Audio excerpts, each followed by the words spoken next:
Exam focus চ্যানেলে তোমাদের স্বাগত।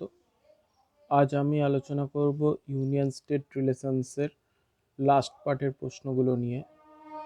তোমরা দেখতে পাচ্ছ এই পার্টের প্রথম প্রশ্ন, who can levy tax on commerce, অর্থাৎ বাণিজ্যিক দিক থেকে কে কর আদায় করে। এটার উত্তর হবে ইউনিয়ন বা কেন্দ্রীয় সরকার। Next, which of the following statements is not true about the planning commission, অর্থাৎ পরিকল্পনা কমিশন সম্পর্কে কোন তথ্যটি সঠিক নয়। এর সঠিক উত্তর হবে option B, the deputy chairman is appointed by the president. Actually এর ডেপুটি চেয়ারম্যানকে অ্যাপয়েন্ট করে থাকে ক্যাবিনেট, প্রেসিডেন্ট নয়।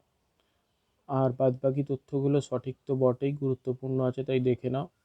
প্রধানমন্ত্রী এই প্ল্যানিং কমিশনের চেয়ারম্যান, যদিও বর্তমানে আর প্ল্যানিং কমিশন নেই, নীতি আয়োগ হয়ে গিয়েছে।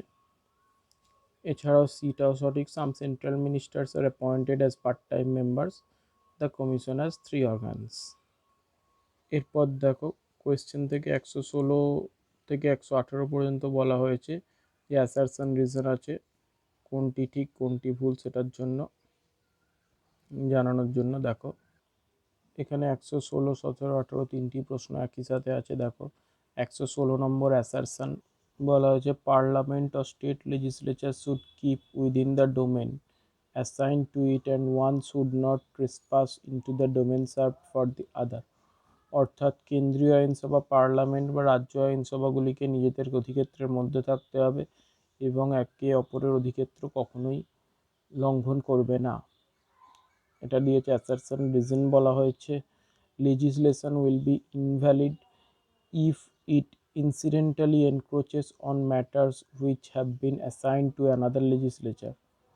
অর্থাৎ আইন প্রণয়ন ইনভ্যালিড বা বাতিল হয়ে যাবে যদি একে অপরের অধিক্ষেত্র, যাকে যা আইন প্রণয়ন করার অধিক্ষেত্র দেওয়া আছে সেটা যদি লঙ্ঘন করে।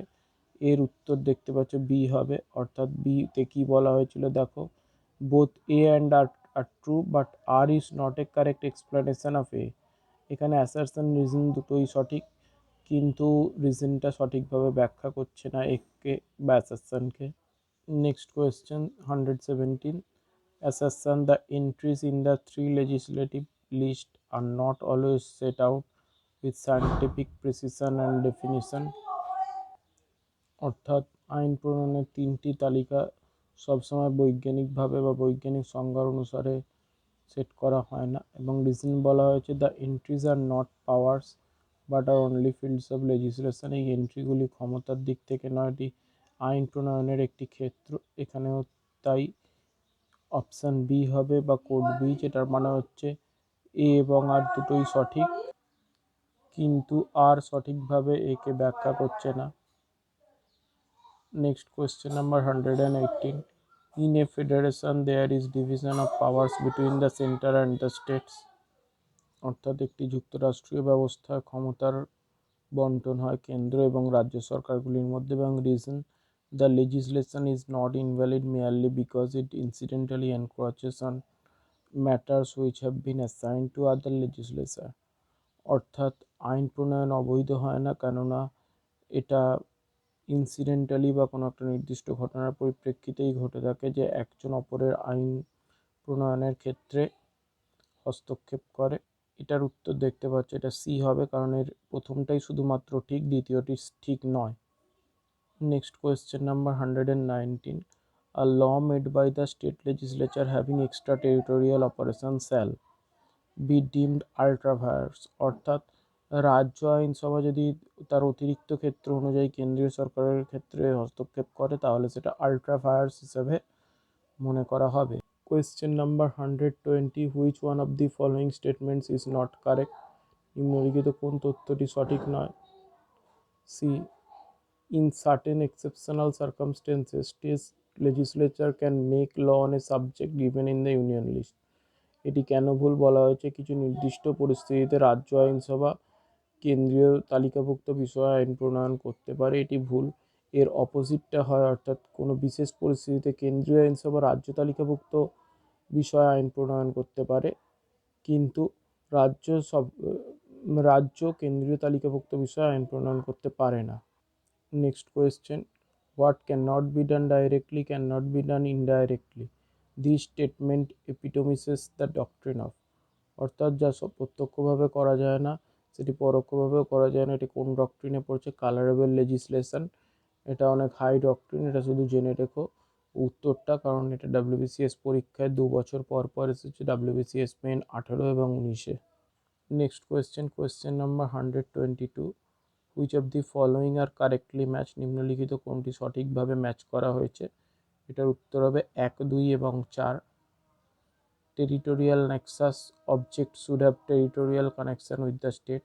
টেরিটোরিয়াল ব্যাপার হচ্ছে সেই সমস্ত বিষয়গুলি যেগুলি অঞ্চলগতভাবে রাজ্যের সাথে যুক্ত।